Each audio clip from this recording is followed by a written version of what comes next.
Hey everyone, welcome to the Above the Yellow Line live stream on a Wednesday night. A little bit different this week, but very excited about this one. We're going to talk a lot about Phoenix, previewing Bristol.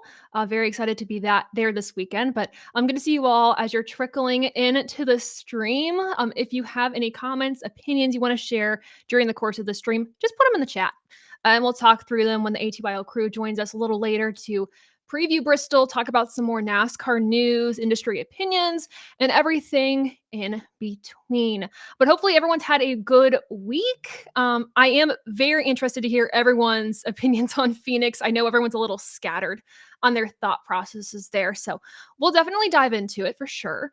But yeah, Alex, thanks for joining the stream. Doing well. Doing well. Hopefully everyone's doing good. A little middle of the week check-in for everybody. So that's it's pretty good. Pretty good. John, thanks for joining and tuning in. Great. And also, we'll review the point standings as well for the ATYL crew. Things shook up a little bit. Not a whole lot, but a little bit. I will say, spoiler alert, I'm still in the lead. I don't know how this happened. I went from like second to last to first. So really good. Adam, good to see you in the chat. Ben, good to see you in the chat. We'll have to talk Bristol a little later together. Excited to go to Bristol with Ben. So very stoked about that. So everyone, in the chat, again, if you have any questions, comments, concerns, regarding, this coming week at Bristol, Phoenix, leave them in the chat later on. But I do want to bring in a very special guest now. I'm very excited about this one. If you haven't heard about Ash Vandelay, you should.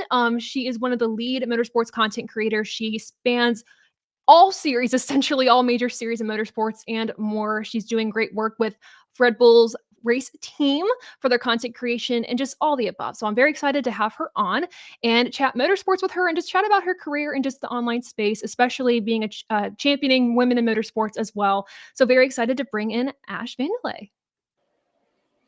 Hello. Hi. Thanks for having me. This is so cool. Of course. How are you? How are you doing? I'm doing well. How are you doing? Oh, just doing great. I saw that you just went to like to NASDAQ to like ring the bell, the opening bell. Yeah, How was isn't that? that weird? Yeah, so for folks who don't know, Oracle Rebel Racing has a sponsor called Rocked, and they're sponsoring one of our F1 Academy cars, and F1 Academy, which is the women's only racing in F1. And they Rocked wanted to like ring the bell at NASDAQ to like show off their partnership, and they invited me over because I work with them and some other stuff. So I thought that was really cool because I grew up in New York City. I am familiar with the NASDAQ ringing of the bell and stuff like that. And the funny thing is my brother works in finance and he has like a master's degree and all that stuff. And I got to go there before he did. So no way. Now my mom's asking me for stock tips. And I was like, I just rung the bell. I didn't go to master's. So that's pretty important though. That's pretty cool. It was pretty cool. I'm not going to lie. Because then they blow up the pictures in Times Square and you're like 6 feet tall. And you're like, I'm sorry. I'm like 5'3". So being 6 feet tall is actually pretty tall for me. So you're like 40 feet tall. So that's awesome. What's your favorite spot in New York? I've been there like 3 times and I feel like I never can find my way around. Yeah, so we grew up in Greenpoint, Brooklyn, because my parents are Polish, and so they immigrated to New York City, and Greenpoint was where all the Polacks hung out. So yeah, Greenpoint's my favorite. There's still some like Polish spots there, like Kaczma, which is the restaurant, and Peter Pan Bakery, which is pretty popular. It was like in the Spider-Man movie or something. Oh, so okay. Yeah, no, we like the hometown. Oh, I love that. So growing up, was motorsports in like your household? Did you enjoy motorsports growing up? Have a favorite driver? Or I think it started with the content creation side of things, correct? Like the gaming side? Oh, actually for Formula One. So interestingly enough, I've been watching Formula One for 17 years because a Polish driver, Robert Kubica, joined Formula One like officially like racing in 2006. So my dad's like, hey, there's a Polish dude. We got to support him. Like we got to support our boy. And I said, okay, sure, Dad, I'll watch with you. I was 13 at the time. So yeah, I watched Formula One with my dad growing up. I went to college in Florida, in Melbourne, Florida, for folks who may or may not be familiar with Florida Institute of Technology. So close to it. Oh, well, a drive, but whatever. For Americans, it's pretty close to Daytona. So I was familiar with IMSA. People got me into NASCAR. So like I was familiar with both of those, but I didn't really deep dive into everything else content creation wise till like a year into me doing it. Oh, that's great. I feel like sometimes content creation is just like a slow progression. It's like you get really interested in something, then it's like kind of about spreading community, right? Like kind of trying to build a community and doing that through content creation. Is that kind of where you got your spark for creating content? Gosh, that's actually a really good question where I started like my spark for creating content. I think you summed it up really well. It's just folks were like asking for things or like were curious about certain stuff. And I was like, oh, if the people in my community have these questions or they're talking about this, I'm sure other people are. So we should create some piece of content around it. So it's really the community that's like inspiring a lot and driving a lot from behind the scenes. Sure, and I know you've also been very vocal about, like, mental health and, like, anxiety and things like that, and I Mhm. also feel sometimes we go to content creation or things like that to kind of I don't wanna say alleviate some of that anxiety, but it can be a coping That's a good tool. way of I don't putting know it. if it's the same thing it is for you, is like a kind of a coping tool or it's helped you. Yeah, it's helped a lot. I think get a lot of that, I guess, like nervous energy, but channel into something more positive. So for folks who don't know, it's pretty open about like anxiety and depression, and during the pandemic, I'm sure we're all sorts of stuff going on, and for our mental health. And I lived in a DC basement apartment, and outside my window were dumpsters. So Oh, I was just no. like not having. I was just like I can't even like look out my window and be like, oh, the outdoors, because I just looked at garbage, and I was like, God, one, I got to move because this was a terrible apartment. Two, I need to do something. So with my therapist, she recommended that I start a community, like a motorsport community, because I started watching Twitch for other games that I played during the pandemic, Stardew Valley, whatever we all had on our Nintendo Switches, like Call of Duty, 'cause that's how I played my brother. So she's like, "You do that with motorsports." So that was just like a goal we worked towards.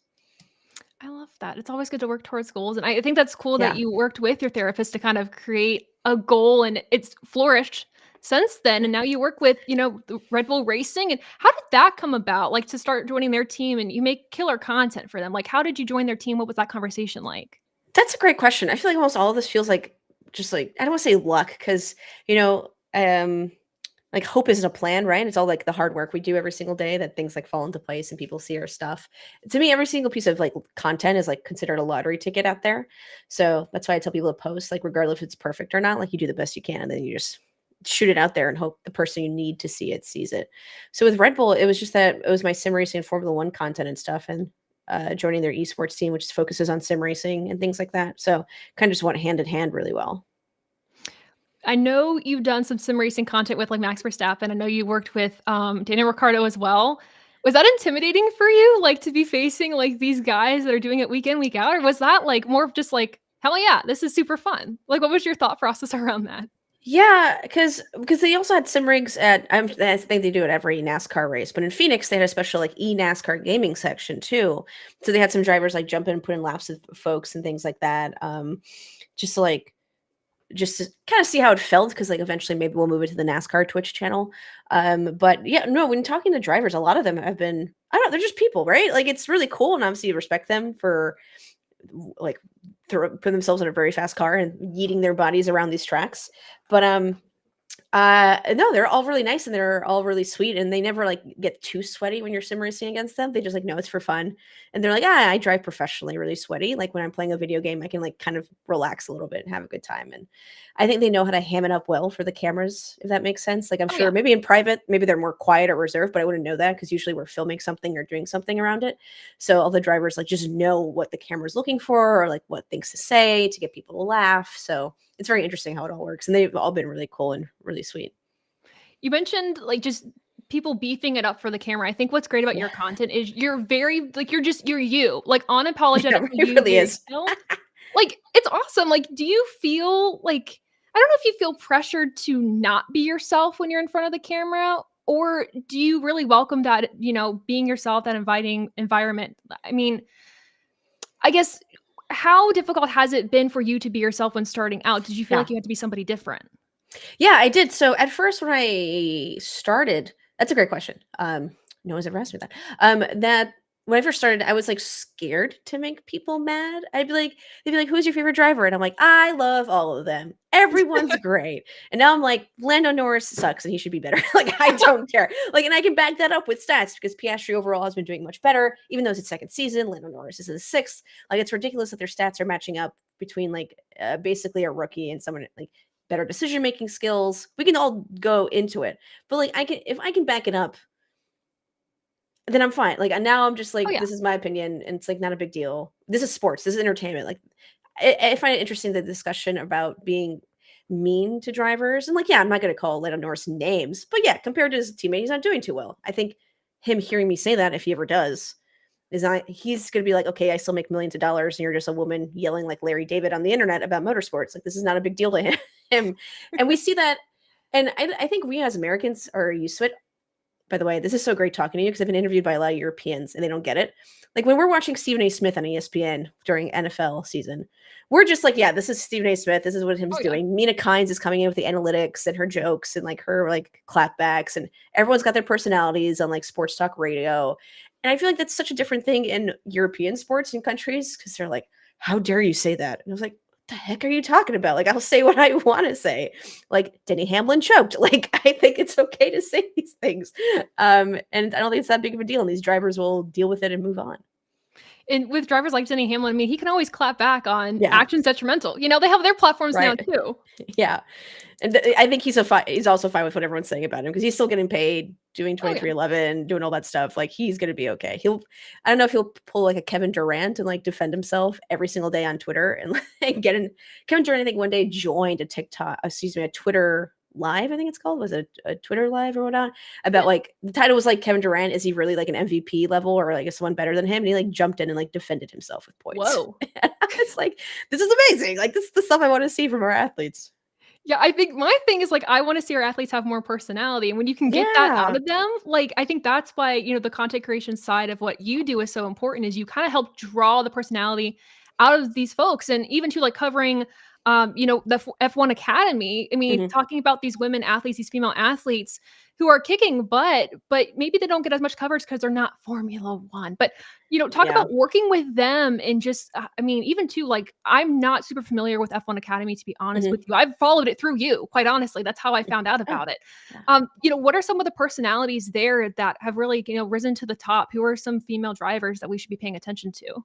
Gosh, I think Dorian Penn is the obvious answer. Dorian Penn, excuse me, because her name is French and it's spelled Okay. like Pin, but it's not pronounced like Pin. She's really good, but she's in the sports car racing world too, and she obviously knows what she's doing, and she's someone to look out for. For Red Bull, we have Hamda Al-Kubaisi, who I was with in the Nasdaq ringing, and it was funny because we were sitting in a room getting ready for something to film, and she's like, "Oh my god, I tried Panda Express yesterday." I was like, "Why would you try Panda Express?" She's like, "My American friend was like, you need to try this. It's so good." So she's like, "I ordered it to my hotel and I just had Panda Express and it was amazing." And I was like, "Oh my gosh, we should take you to the Olive Garden in Times Square and just really round your experience out." So, I mean, to your point, like these personalities and those like fun stories and like need to be coming out a little bit more about our drivers. And we hear this in NASCAR too, Mhm. that a lot of our drivers don't have personalities and such, and it's either by name, and maybe you can explain to me the whole Chase Elliott thing, because everyone's like, "Oh, he's popular." And I'm like, "Why?" Because I've been watching NASCAR seriously for 2 to 3 seasons, so I think I bring a different perspective than I think your usual crowd here who probably has been watching for a while or folks who grew up with it. So, it's very interesting to see personalities either flourish or just, like, not, and then drivers complain that no one's following them or buying their merch, and I was like, "Well, you don't do anything," and Right. then fans are hating it. It's a very interesting circle of life situation.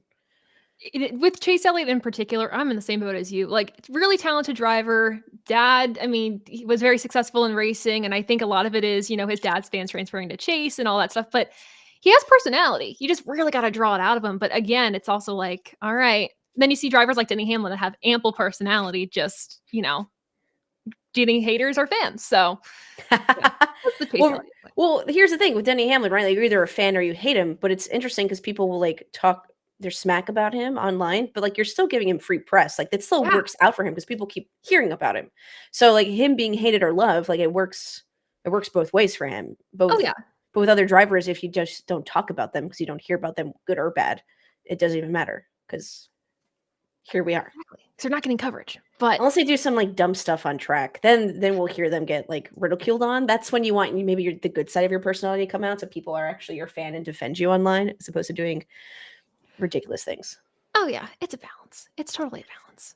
I mean, do you Yeah. see that personality issue as well in like the GT World Challenge? Like, do you see it in other motorsports or is Oh it gosh, yeah. okay? It's sports car world is niche, right? I think IMSA, like, people know their Jordan Taylors and things like that, or when folks make guest appearances, like when Kyle Larson did the 24, and now he's going to Indy, and like people are like more familiar with like those names are established and like kind of go in. But otherwise, like I'm sure, I mean, I can't even name most of the people who are racing like the sports car racing world. Like, I know GT World Challenge because I interview and work in it, Yeah. but I otherwise it's just like I feel so bad. No, it's okay. I mean, because it is really a thing of, like, personality. A lot of it is social media Yeah. presence too. So, I don't know. And yeah, and then that discussion happens. There's always like a back and forth, right? It's just like Oh, yeah. they're there to drive is like one side of it, right? Like people are like they're drivers, they're here to drive, they don't care about your social medias or your little videos or whatever it is. It's like, okay, great. They can do that. But if they're a mediocre driver and don't have anyone, I don't know, not even like anyone vote like being a fan of theirs, buying their merch, is a sponsor really going to want that? Whoever sponsors the car that week, whoever wants to, whomsoever, it's just not something they want when they can get maybe like a slightly better driver or meet another Right. mediocre driver who people are like, yeah, he's great, he's awesome, and all this stuff. But unfortunately, that's the way the world works. Like sponsors want their money and they want their coverage and they want their network Yeah. eyeballs. That's what I tell all I work with some drivers behind the scenes too, doing marketing and media, and I'm like, "If you don't Mm, have their social media presence, it's not gonna yeah. matter." Like, talent's starting to kind of, like, work its way back in, like, talent over money first, but it's so lopsided still that it's like you gotta work towards it. So, no, it's an interesting perspective and interesting to know that it's a problem kind of across the board. Even too, I bet other sports too have that same issue, right? Yeah, So I think you can. Yeah, that's a good point. I also sometimes have to back ourselves out of it because like we're in it in the motorsports thing. So like we oh, only yeah. see this perspective. But I do like looking at stick and ball sports and seeing what we can maybe learn from it. I think, yeah, you have your big stars. I feel like the NFL doesn't suffer that much. I guess their quarterbacks are known, but not the rest of the team. Yeah. NBA, you have your usual names, your usual suspects. Baseball, I'm sure people have like their top, they have their team and then maybe they know a couple of big names again. But yeah, I think motorsports kind of suffers the worst. Because if you think about it, if I ask anyone in your chat who LeBron James is, they're like, we're familiar. Like we know that name has some recognition. He Oh, also yeah. waved the ceremonial flag at 24 Hours of Le Mans last year. Fun fact. So Love maybe a that. motorsport guy. And but if you ask someone who maybe doesn't follow any motorsports and maybe I'm trying to like draw a name, I feel like Max and Lewis might be known, Yeah. maybe, but like I know who Ricky Stenhouse is, and they're like, they definitely don't, like I'm Right. trying to like maybe they'll know who Kyle Larson is. I'm talking about current drivers because it's one thing to say like Dale Earnhardt. I think that he's been ingrained in our culture. Oh, yeah. And then I'm sure they know Dale Earnhardt Jr. too, because I think it just goes hand in hand when like that was really popular when they were growing up. But I'm trying to think like who currently could we grab, and it just doesn't hit the same. Yeah. No, I think too, I mean, I think a driver like Ryan Vargas, for instance, like, you know him I don't know, sometimes you might know him more for social media over driving. Like, some people might be like, "I've heard the name, but, like, where have I heard that before? Oh my gosh, Right. he's in NASCAR." Like, love him, Uh, by the way. He's awesome. Benjamin in the chat made a good point. We still live in a world where people ask me if Jeff Gordon still races. Like, yeah, Yeah. these are like the names that are ingrained, but like it no longer is like a sorry. we've moved on actually. It's been a long time. Yeah. So yeah, and LeBron's also just a goat, right? So Oh, yeah. Hob makes a good point that I just wanted to like he like transcended, which is why I think people might know Lewis, because right, he's won so many world championships and broken so many records. Like I'm trying to think of so if I was trying to I'm just saying Kyle Larson would probably be the most known name I who would currently agree. races. I really can't think of. I'm like really drawing the blank. I'm like going through the names. Like not Keselowski. No, definitely No. not. I mean, I would Ty agree. I think Gibbs, Kyle Larson maybe. yeah, I would think Kyle Larson because he does transcend and he's going to the Hmm. IndyCar path. I mean, he's all over. I think maybe Bubba Wallace, quite honestly, too, just because, Hmm. more he has more social media presence. He had his own Netflix series, so a little bit more out there as well in the connection to Michael Jordan. Like, I would say Yeah, maybe that one as well for sure. yeah. People probably know my. I told my dad Michael Jordan has about sorry NASCAR team, and he's like, what? What? And I was like, yeah, NASCAR's cool, Dad. And he like told all his friends, and they're like, oh, that's awesome because everyone knows who Michael Jordan is. And they're Right. like, we didn't know. That's so sick. And they're like texting me, asking me about his team and stuff. And I was like, yeah, I need to get on that. That's so cool. I think that's what's brought so many people to NASCAR is the fact that you have those, like, celebrity investors or celebrity team owners, which I think is really neat. But I wanted to touch on you covering, like, GT World Challenge, Yeah. Formula One, NASCAR, IMSA, IndyCar, like all these things. How do you I feel like it's such a simple question of how do you balance it all, but really it's a lot of time researching, watching, like, how do you handle all of that? Like, genuine question. Not well. Um, no, it's bad. I mean, I think it's an interesting discussion because I don't know if this happens in NASCAR. We talk about this a little bit on my stream that should NASCAR, uh, before everyone gird your loins, you're not going to like this. Should they shorten races? Hold on. I'm not saying we should. We're Are she trying to keep America's attention, or should we just do less races first instead of the 36? Like, how are we like gonna? I know we can talk about playoffs and stages first, but there's a discussion like for baseball, they had to put the pitch clock in because it was taking too long. There's discussions happening for lengths of races and Mhm. how many there are in the NASCAR world and the Formula One world, not so much the length, but the amount of travel. In the NASCAR world, it's told also the amount of travel and the lengths of races for staff, whether they're media, team staff, etc. For WEC, not so much because they have really big gaps in between. IndyCar, not so much. Sometimes you have back to backs, but it's not too strenuous to the team because Yeah. usually they're at home. But for NASCAR and Formula One, I've heard a discussion because people will tell me, photographers, everyone, be like, you become the person that misses birthdays, you miss funerals, you miss get-togethers, you don't make new friends, or your friends like forget about you, or you like don't keep in contact as much. You become the person that misses out on movies and events and doing all this stuff with the people you love, with your family, like weddings. Like you have to say no, and it's just like watching all these motorsports. Like I I tell my friends like in the beginning of the season, like we'll hang out as much as I can before it starts, but like after that, like my weekends are done. Mhm. Like I'm here on Sunday watching NASCAR from whatever time to whatever time for like 3+ hours. And then there's like 26 God, overtimes. Yeah. It's just at some point, it's just like, oh gosh. Or I think it was Vegas that had 10 yellow flags or whatnot. And you're just like kind of just sitting through it. And luckily there's chat there. But yeah, it takes up a lot of time. I'm definitely not good about balancing it. I won't hide it. Chat knows. And there's a lot of travel that comes with it too. So like I'll be going to California twice in like a week time span coming up, and then Oh, I'll go to wow. Charlotte and I'll be in Coda for like a day. So yeah, not well, but I like it so much. I love it so much, and I think what I'm getting out of it and putting out of it for like content wise and for people who are interested, it works out really well. And I think motorsports is a cool enough sport, an important enough sport to like get it out there and like try to make it as mainstream as possible. Because yeah, stick and bowl sports are cool, but like I really wish more people in the motorsports. It's just sick. Yeah, I mean, it's like it's a level playing field, I feel like with a lot of other sports, it's like how strong you are, how like I don't know, how fit you are. With motorsports is you get everyone behind a vehicle, inside a vehicle, and you just race. I mean, I think Yeah. it's so unique in that way. Yeah, I try to talk to people who don't watch motorsports. I'm like, what is stop like why do you think it's not mainstream? And like you get certain stories or interesting comments whether or not you agree with it. It's like a whole different debacle. You and your chat can talk about it one day. But one of it's like there's no like sure like there's a clock. You have like a 24-hour race, but there's no like you have to beat the buzzer moments. You have like the score that goes back and forth, back and forth. In their minds, it's just like, okay, like we have this time. And I do remember Qatar, there was that driver, like, after 11 hours, something minutes, the car stopped or, like, he had to use the extra ERS, right, to cross the finish line and, like, didn't got disqualified for doing so. Um, like, to us, that's building tension, but there's no constant tension. Sometimes it is just okay, we all will admit, at some point at Phoenix, it was just cars making those Oh, yeah. turns. Yeah. And Phoenix is our final too. So, at some point we'll have to talk about that. But like you're just watching Phoenix and you're like, how do I tell like if this is your first NASCAR race, how do I convince you to come back? Because Yeah. it's gonna be I mean, I know Bristol's a half-mile short track, so it's a little bit different. And it says the same the laps and such, but they won't be as long time-wise. Um, yeah, it's an interesting discussion to how to gain that attention span from folks and Right. dedicate 2 to 3 hours. I think I mean, you brought up Phoenix, we'll go right into that.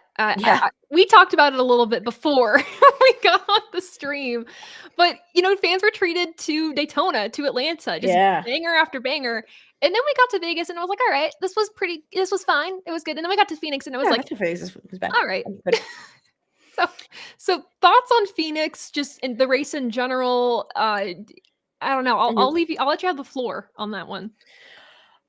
Oh, I mean, it depends. Like, I follow Blaney, so like three top Mhm. five races and four races for Blaney. Like, good. Like, happy to watch. So if you have someone, it's really great. But yeah, when you're comparing it to Homestead, for examples, that used to be the finale. I like the racing and strategy in Phoenix, but again, at some point, you're just waiting for that moment to happen of the strategy to either pay off or not pay off. And yeah, I'm going back and forth in my head about Phoenix because again, the same things like I understand what we're doing here, and Oh, I yeah. understand that every race is going to be a banger race. sometimes you just need those mediocre races, and sometimes it's just going to be a race based off purely off strategy and vibes. And Yeah. maybe the tire will come off or not, the lug nut will work or not. Maybe it'll fly. Who knows? But how do we like keep that consistency and that reliability? And then we'll talk about the stages. Like for me, knowing NASCAR from growing up and not watching it and watching it now, to me, the NASCAR was the epitome of NASCAR was right. You race on Sunday, sell on Monday because you're like, oh, my Chevy engine like Yeah. won a race yesterday. I'm gonna go buy a Chevy now and like do really well, and like it's gonna be great because it's maybe a Daytona 500 winner, blah blah blah blah, and the whole point was seeing how long you could go for without interrupted and having that strategy pay off at the end. And now with the stages, for me personally, it's like I agree. we got like 3 mini races as opposed to anyone. There's still stuff that plays off, but I'm hoping they see they use it. They see that it's either working or not working. I'm sure there's someone answering on those fan surveys that they love it. And they're like, "There's that person. We got to keep it for them." It's gonna be like 51% love stage racing, Yeah. which is surprising because I've seen a lot of Twitter stuff that does not like it. But yeah, Phoenix was Phoenix. I think it's just one of those races that was really focused on strategy. If you're not too into it or that's not your thing, that's totally fine. But I can see why the race was bleh. To me, it Yeah. was like a 6 out of 10. Same. Yeah. I think I gave it like a 60%, and I was like, it was fine. It was better than last year, but it was still kind of like desires more, you know? I'm excited for Bristol. Oh yeah. No, I'm stoked. This will be the first time I've never been to Bristol like in person, so I'm going Ooh, this weekend. Stoked about it.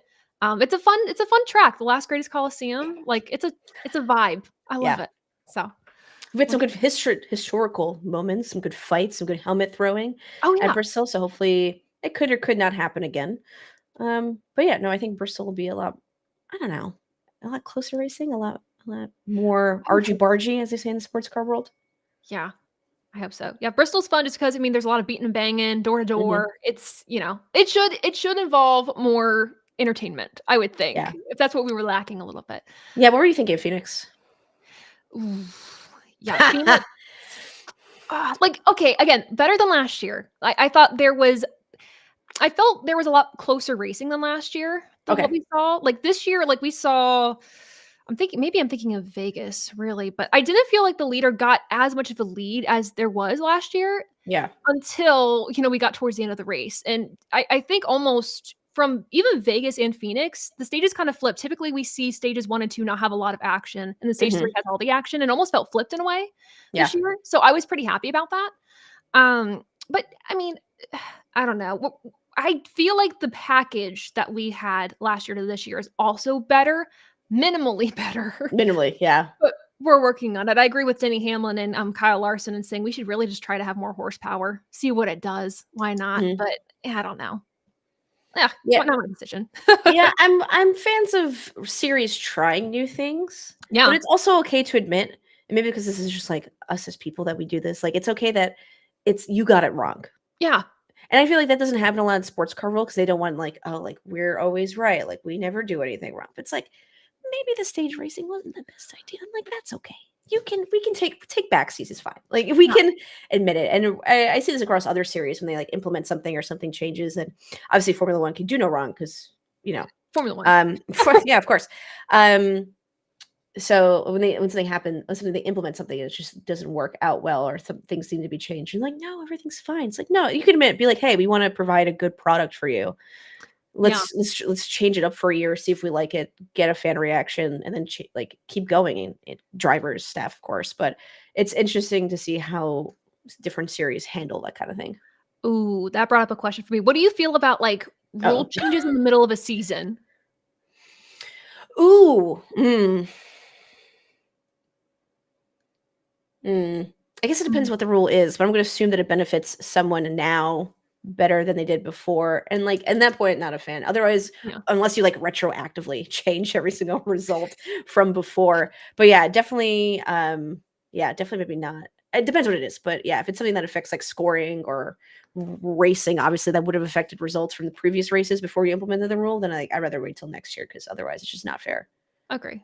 Agree. I feel like I would be remiss if I didn't mention or didn't talk Yeah. about, just the great work that you do highlighting women in motorsports. Oh, Like, thank you. that for me has been so important, and that's what drew me to your platform. It feels like sometimes being a woman in the sport, it's a very small world, a small group of people that you really connect with, and you're in a Yeah. sea of just everything else. And I wanted to ask, just do you feel a pressure to be perfect as a woman in the sport? No, support women's rights and wrongs. Like Mhm, men get away with stuff all the time, and I say stuff meaning another four-letter word. I it's just like we're just people, mhm, and I think it's interesting that you bring that up because I think the pendulum is swinging one way where women are accepted and such, but like there's gonna be a I mean, for example, there's men all over the grid from P1 to P whatever, regardless of what series you watch, right? They place all over. There's I feel bad because I feel like women feel, especially on the grid as drivers, feel like they have to be perfect, like they have to be top 5, top 10. mhm. If she wants to be P26, by all means, go for it. Good for you. You want to be a nepo baby? Awesome. There's room for you too. I just find it ridiculous that it's just like, oh, you see a woman who does maybe gets like P15, they're like, well, see, they can't drive. And I was like, you see all these men in NASCAR who are in the back of the field constantly. I don't say men can't drive. It's just like let women exist in motorsports. And I think we're seeing that grow slowly. So I'm Mhm, hoping it's kind of like it's going to even out the pendulum from where like, oh, we have to be perfect. We always have to be on our game. We have to be the best tire changer, best refueler, best strategist. We have to do very well because if we don't do super super well, then it's like, oh, women shouldn't be strategists, women shouldn't be blah. And hopefully just in the middle where it's like, yeah, you're just a person and you can criticize or compliment equally as we do with men in the motorsport world. So yeah, making sure as many women can get in there in the door for motorsports on the track as well as in the boardrooms for oh, yes. sponsorships, owning teams, team principals, whatever it is, would be great to have more voices in the room, Mhm, and have that. And yeah, so for folks also being like, oh, you advocate for women, be like, yeah, we talk about it because I think that's important. And also, but like our community also fund races for women. So Courtney Moore last year, we got her a set of tires for the race, and things like that. So we like to do more action stuff than just be like, yeah, women, woo, which is also great. But do the best you can, support them, follow them on social media because sponsors like to see those numbers, like hype them up, comment on things for opportunities that come up. So mhm. it's just like another full time. I feel like an iPad mom because I'm just like, you got this. Um, so yeah, always trying to help out where I can, however I can. And you kind of answer this too, but like in 5 years' time, or maybe even 10 years, because I know sometimes change can take a long time. It shouldn't, but it Yeah. does. Like, where do you hope to see, women in the sport? What do you hope changes, or what do you hope gets expanded upon? Yeah, I just hope they can just exist without this intense criticism of their gender. Like if someone's a bad Mhm, driver, they're a bad driver because they can't make the move, they can't make the pass, they can't understand strategy, they don't know how to do good calls. Like Lando Norris isn't a bad driver because he's a man. He's a bad driver because he can't make those high pressure calls. He does the brake checking early because he doesn't handle high pressure situations well. He can't decide quickly enough during high pressure situations and doesn't understand like get the data fast, whatever it is, because he's a man. So like hopefully I'm hoping that's like in 5 years I feel pretty good. But to get more women on the grid, I'm hoping like 5 to 10. 'Cause mhm. you're seeing this now, I think, with Caitlin Clark. I think they grew up with like the Mia Hams. They grew up with like these women who were very you had those iconic Serena Williams. You had like those one in a million women who were goats and so good and so many and they inspired so many women. And then I think we're seeing now that those girls who are inspired now become women in sports and in management roles.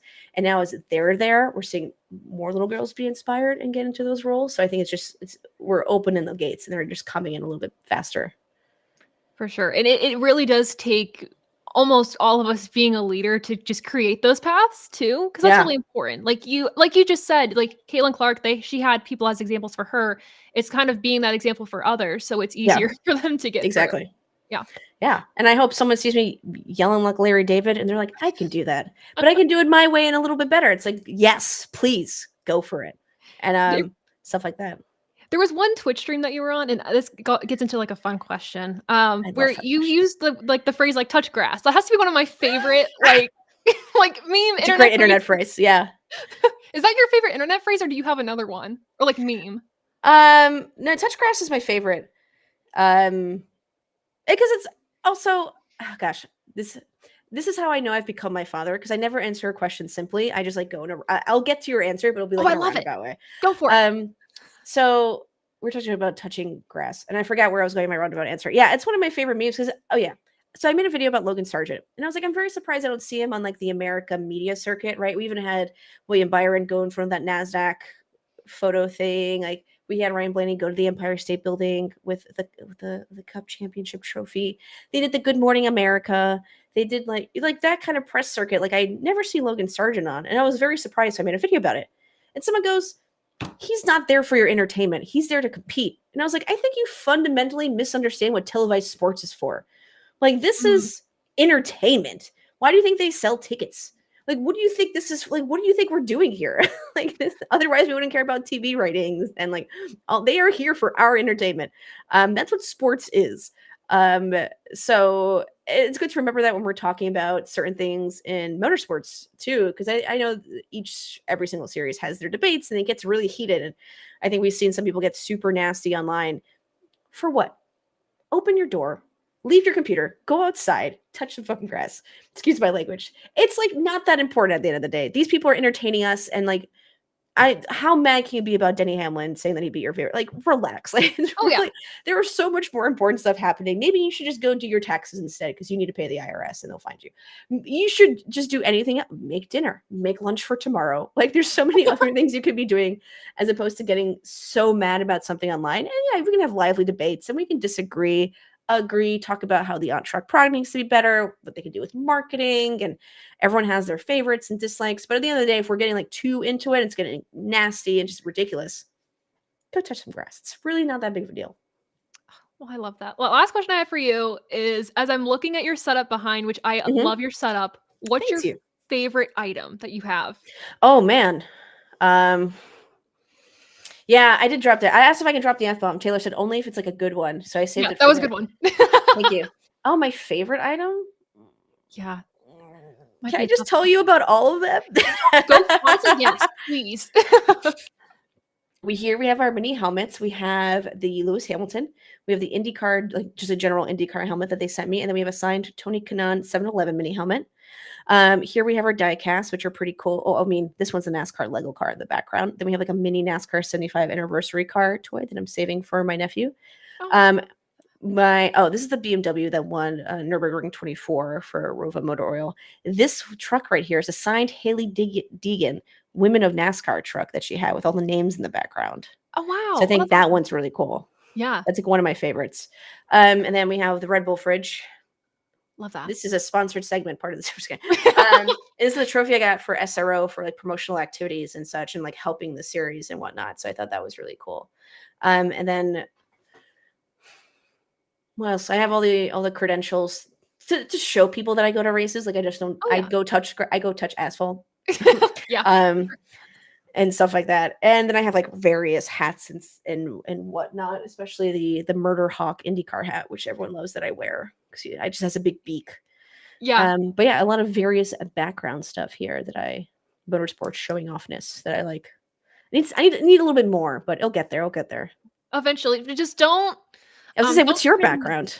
This is a lot. It's blurred a little bit, but there's too much. And then there's a closet right here that has way more in it.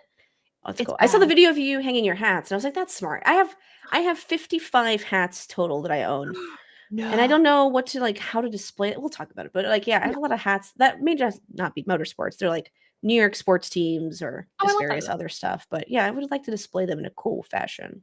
Yeah, I recommend Command Strips. I'm not a sponsor, but if they want a sponsor, hey, available. But yeah. I don't know, but no, yeah, display the hats. I'm definitely a hat girly, so I had to put them up for sure. We love the hats. I think they just make a lot of sense. I actually ordered a new hat because I saw someone wear it at a Rangers game, and I was like, I need this hat, so I just ordered it. So 55 are rookie numbers, please. How many hats do you own, Chad? Get out of here. 55 rookie numbers. Go count. Ben has so many hats. I can tell you who 1v1 Ben with hats. I will go buy more if he has a bigger number. I'm very competitive, chat. I'm sorry. No. We're all competitive here. It's okay. We have competitive spirits. It's all good.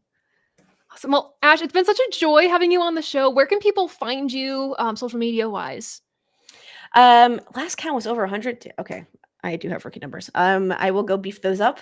You can find me everywhere, mostly Twitch on race weekends. I like Sebring, Bristol for race watch alongs, and Instagram, TikTok, Twitter, wherever you get your social media. At Ash Vandelay. Vandelay is a Seinfeld reference, if you're wondering, not my real last name, which was an unfortunate story because I had to show my ID to someone at NASDAQ, and they're like, "We have you under Vandelay. Do you have anything that shows that name?" And I had to pull up my Instagram like a jerk and be like, "Look, it's me." Whoa. And that felt really like gross. Like I was like, "Oh, that's a gross influencer moment I did not want to ever have." Ugh. Hey, that's But an yeah, incredible story, though. it's funny now, but at the time I was like, "Oh, I feel like, don't you know who I am?" No, I did say that. It just felt like weird, but I was like, "I swear it's me." But no, Taylor, thank you so much for having me. I mean, I love the work you're doing. I learned so much from NASCAR, like just watching your stuff and how you analyze the sport and kind of just talk about the drivers and like what you're looking for. Kind of helps me know what to look for when I watch. So I really appreciate you and all the stuff you put out there as well. Thank you so much. I appreciate it. Awesome. Thank you for having me. Of course.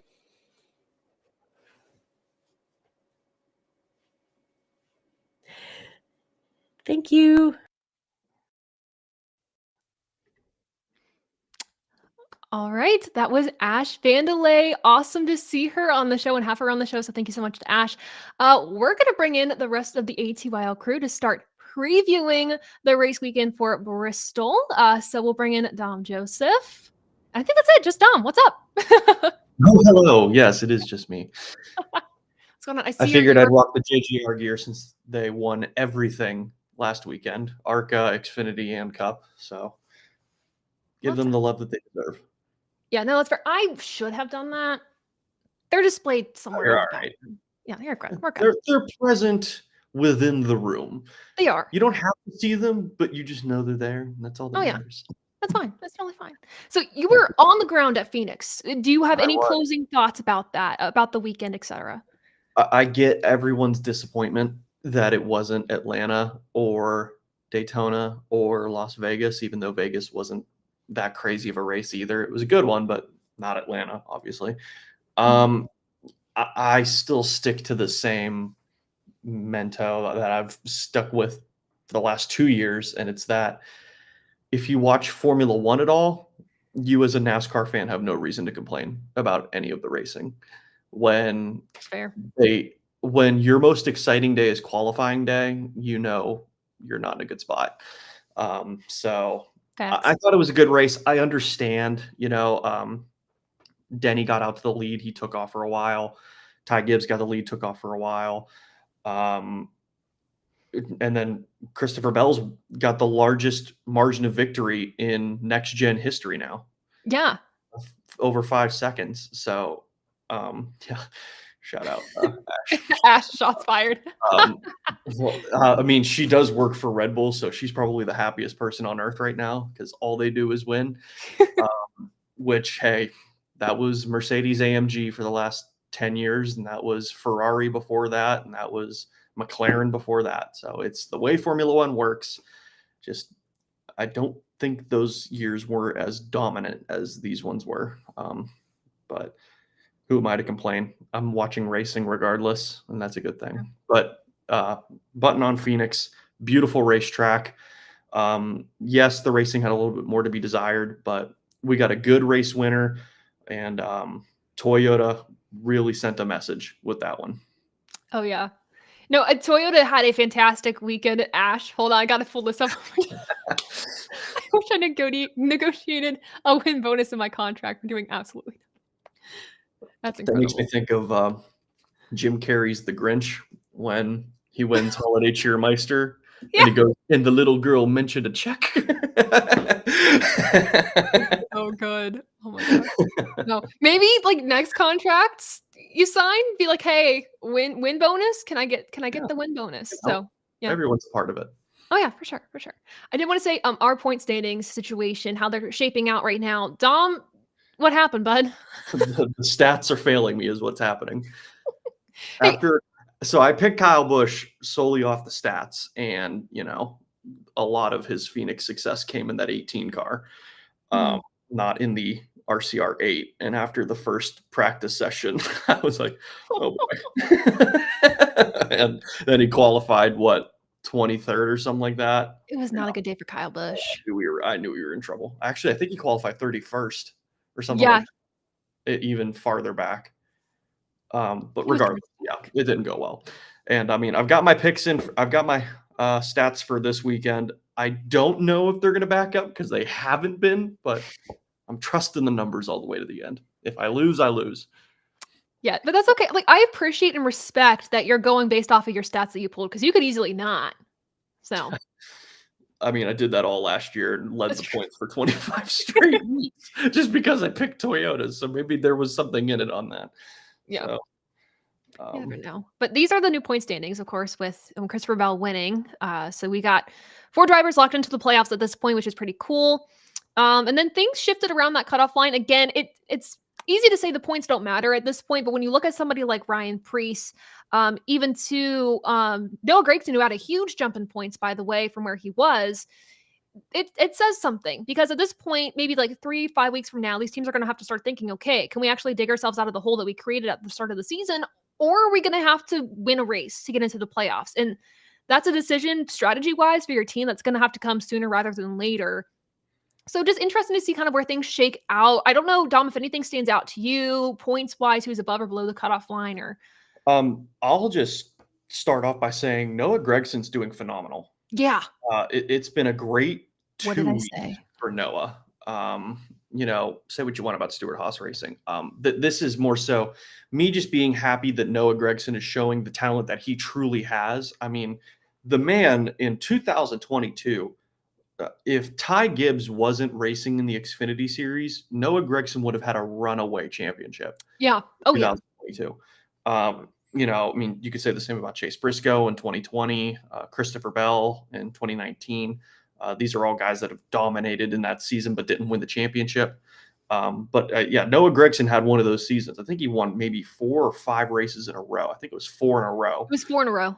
Yeah, so it's just incredible how good he was in good equipment, Junior Motorsports equipment. But then he went to Legacy Motor Club, who was, I mean, they were in the back end of a Chevrolet deal when as soon as you're announcing you're leaving, they're going to give you no support because they don't want to give you next year's stuff. So getting in Stewart Haas Racing equipment, which isn't the best, but it's better than Legacy. And right now they're proving it. So For sure. Great job for Noah Gragson, and a good weekend for Carson Hocevar too. Yeah. A good qualifying effort, and was up there with the big boys for a little bit. So credit where credit's due. He's just a rookie. So a good run for him as well. Yeah, I think what's impressive about Carson Hocevar is, of course, he had some of the Cup Series races that he was in last year, filling in here or there, whatever it may be, or just having rides of his own.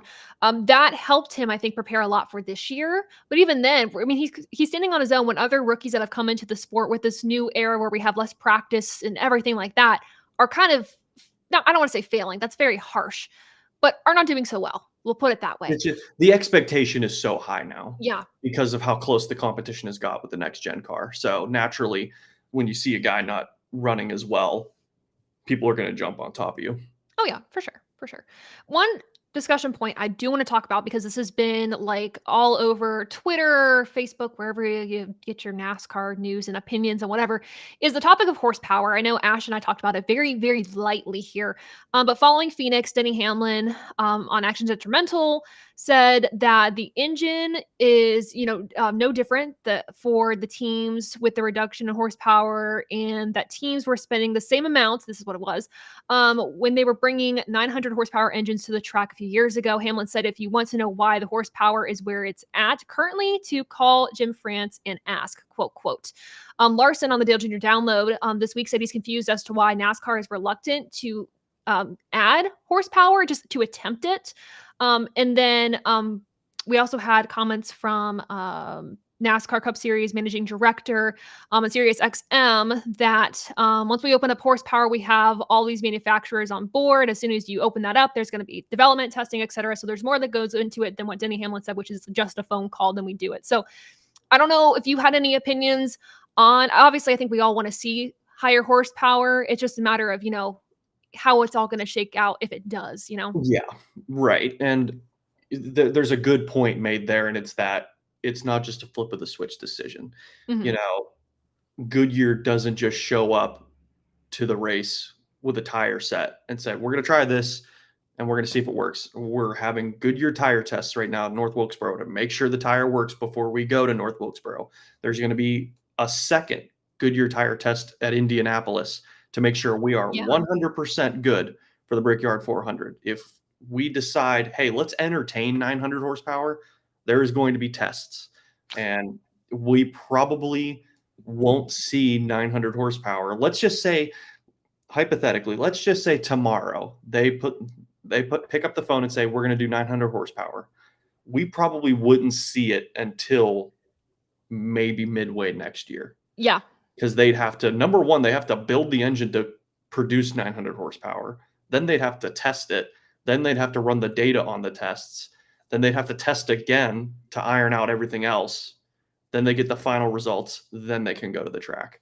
So it's a process, but it's a required process. I mean, we tested next gen for so long. We tested generation 6 for so long. The car tomorrow went through all kinds of different changes before we finally saw it in Bristol 2007. So everything's a process, and that's very much okay.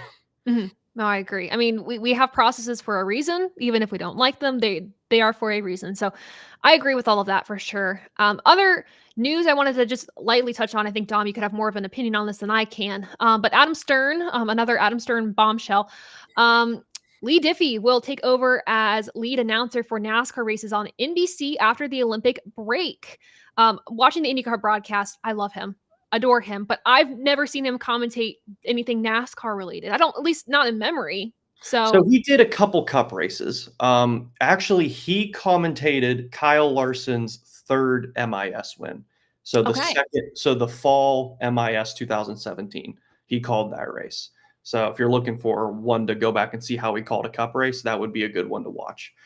That's at least the first one that comes to mind for me. But yeah, he is phenomenal with IndyCar.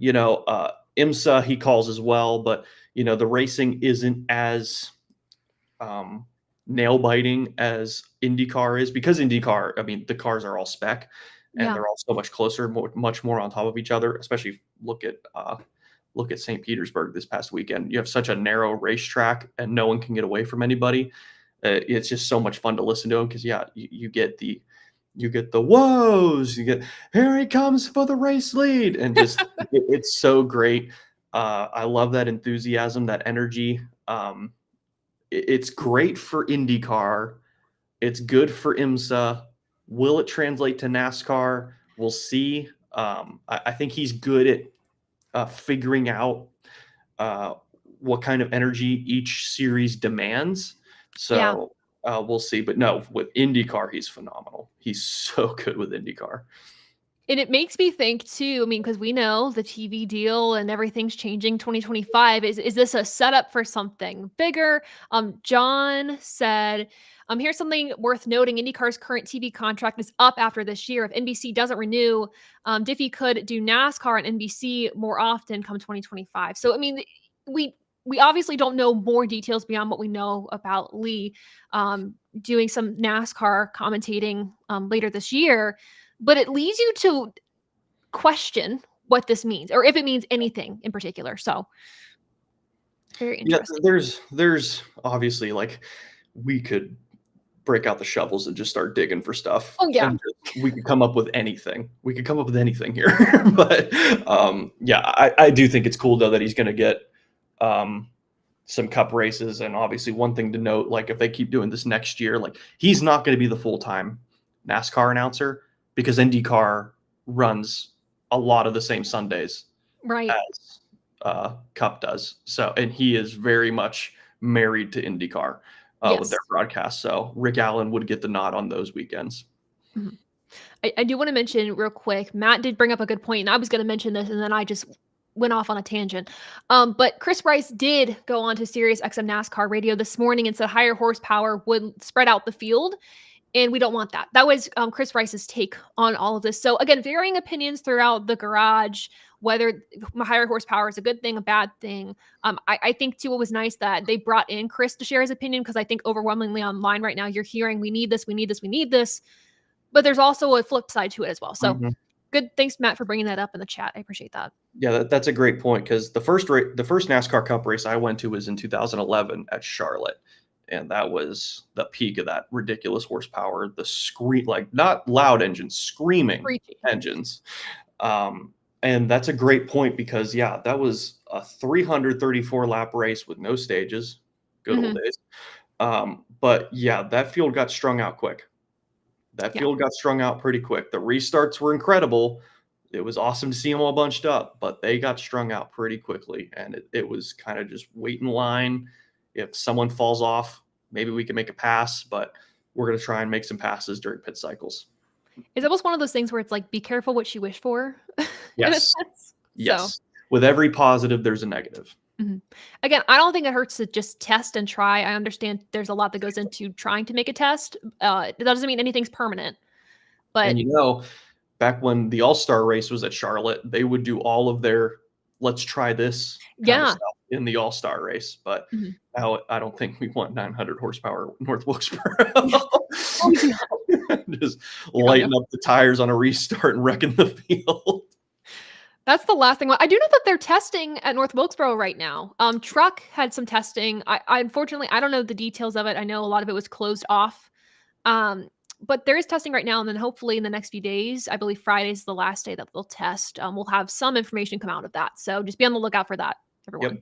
Yep. I think Logano commented today that the track, while repaved, was still a little bumpy, but that was a good thing. Yeah, I still want the track to have its character. Oh, for sure. That's my thing. So look beautiful though. Oh gosh, it does.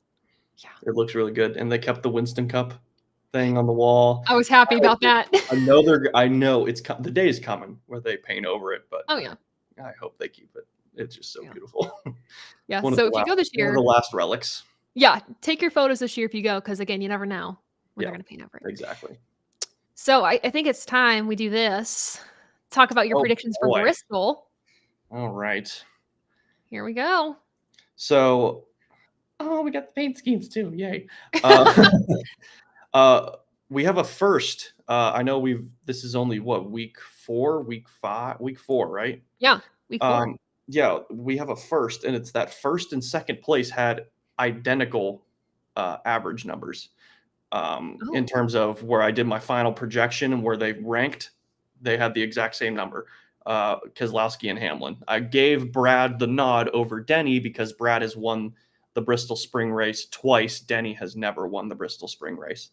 Now, the way I did this, obviously the last 3 years were on Bristol dirt. So I did not include that because that just wouldn't be fair. We're talking for guys that raced the spring race from 2020 and years prior. I counted those stats. For guys that had only run the night race, I gave them those stats just to be generous for guys like Chase Briscoe, who had never seen the concrete in the spring. But regardless, here's your top 10. Brad Keselowski is a 2-time winner of the spring race, won it in 2012, his championship year, and 2020. And a lot of these guys, too, if they haven't won it, man, their numbers are just so good. Chase Elliott is one of them in 4th place. He's never won the Bristol Spring Race, but his numbers he's just so solid at Bristol.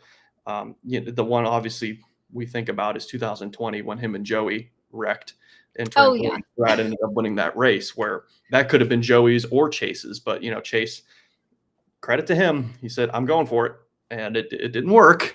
It really didn't work, but he went for it. He went for it, and he got a championship that year. So what can you say? Kyle Busch, obviously, when he was at Joe Gibbs Racing and at the beginning of his Hendrick tenure, he owns Bristol.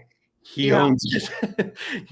He won the Bristol Spring Race in 2007, 2009, 2018, and 2019. So just in the spring alone, he's won it 4 times. That's not even counting his dirt win in 2022. So obviously, he's not in the lead here. I don't have him winning because there were a handful of bad races and 2 DNFs to his credit. So that hurt him in the long run, but he's led a ton of laps at Bristol. So if RCR can bring him a better car this weekend, count him in for a good race. Same with Austin Dillon, who's in our top 10 at 9th. Joey Logano is always very good at Bristol. Team Penske in the 2010s really turned a corner at Bristol, especially after Rusty Wallace and Kurt Busch departed Penske, because Kurt Busch was very good at Bristol. Rusty was another one of those guys that owned Bristol and Blue Deuce. But Joey Logano brought them back. Brad Keselowski got them some wins, and Ryan Blaney's run very well there too. Blaney, if I recall, was 2018. Yeah, his first year with Penske. Had a great car at Bristol, but got taken out. So he could have a really good weekend. Eric Jones has always been very solid there, as has William Byron. And then Kyle Larson. You can't not have Kyle Larson in your top 10. Oh, no. I know Atlanta is not very kind to him now in this new configuration, but Larson's very good there too. A couple of times had to be a bridesmaid to Kyle Busch at Bristol. 2018 comes to mind right away. But that is the top 10. I've got Keselowski winning it with those 2 wins in 12 and 20. But we will see what happens. They had a very good ending to Phoenix. We'll see if they can put together a full 500 laps at Bristol. I am shocked that there is a lack of Toyota, I feel, on this list. Just knowing Christopher Bell, Martin Truex Jr. aren't on here. Neither Bubba Wallace or Tyler Reddick are on here. The one thing I do put in for Tyler Reddick is his lone spring start was in 2020 in an RCR Chevy, his rookie year. So that's unfortunately the stats haven't caught up to him yet. Expect him to have a good weekend, even though the stats aren't there for the spring race.